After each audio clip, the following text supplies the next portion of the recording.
Кунан гэдэг энэ жаал бол манай анимын гол дүрвэ. Тэр нэлээд том байшинд нэлээд баян айлын батсан л да.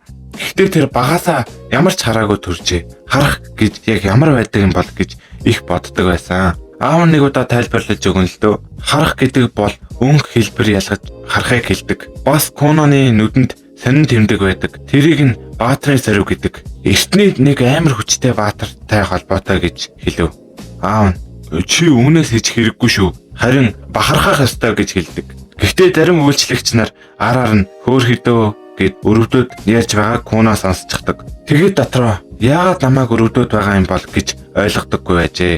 Тэгээд нэг өдөр шидийн багш ирээд Кунанд хичээл зааж эхэлдэг. Куна эхэндээ би хараагүй юм чинь яаж хичээл сурах юм бол гэж бодсон.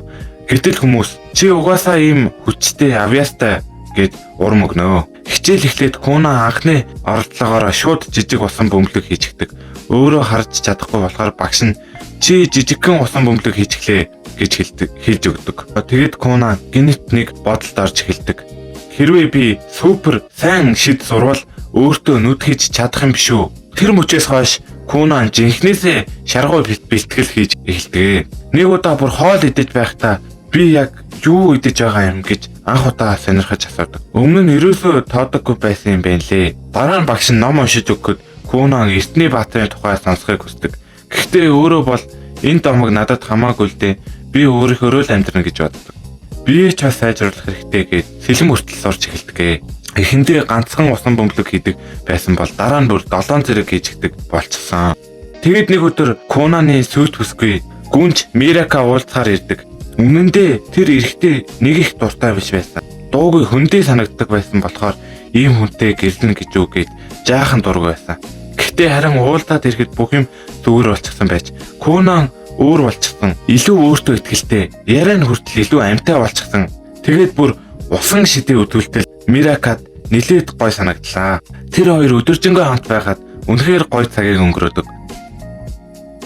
Харих замдаа Мирака бүр ичингүүрээ Кунаны нэмтэглэл яриаг нь бодохоор анх удаа дахиад уулзмаар байна гэж боддог. Харин Кунан ч гэсэн бодолд орно. Би ер нь Миракаг огт анзаарахгүй явж байж дээ. Тэгээд шууд фолараа дээр очиод жинхэнэ джентльмен шиг яаж би авч явах вэ гэж заалгаж эхэлдэг. Өөрийгөө илүү дээр болгохыг хүссэн хэрэгэлтэй. Нөгөө ид шидийн багш Жэн бол гайхаад л байж байна.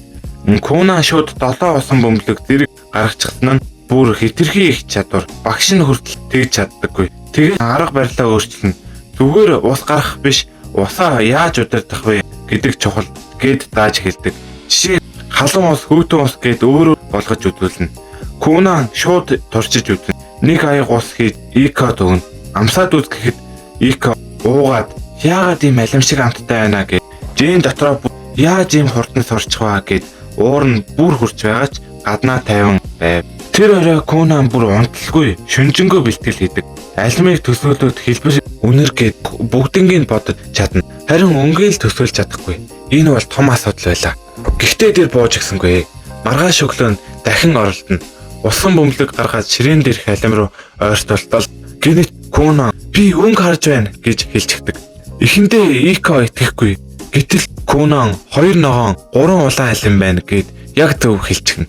Ико шалгаад үнэн болохоор нь баярлаа бүр өөлнө. Тэгээд тэрвэрээ шууд Кунаны аавд хэлэхэр гүйдэг. Одоо Кунан юмд хүрэхээр өнгийг мэдэрч чаддаг болсон.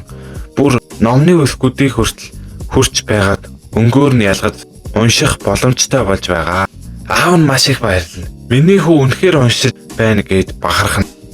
Дараагийн өглөө Кунан багштай гайхуулахаар улаан өнгийн том усан бөмбөлөг хийж байтал гэр бүлийнх нь орж ирээд очоогоод Кунан анхаарлаа алдаад ус нь тесэрчгэн.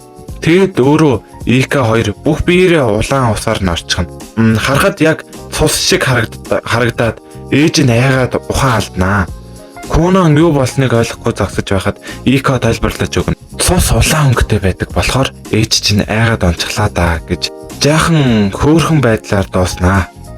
За тэгэд бичлэг таалагдсан бол лайк болон сабаа дараарай.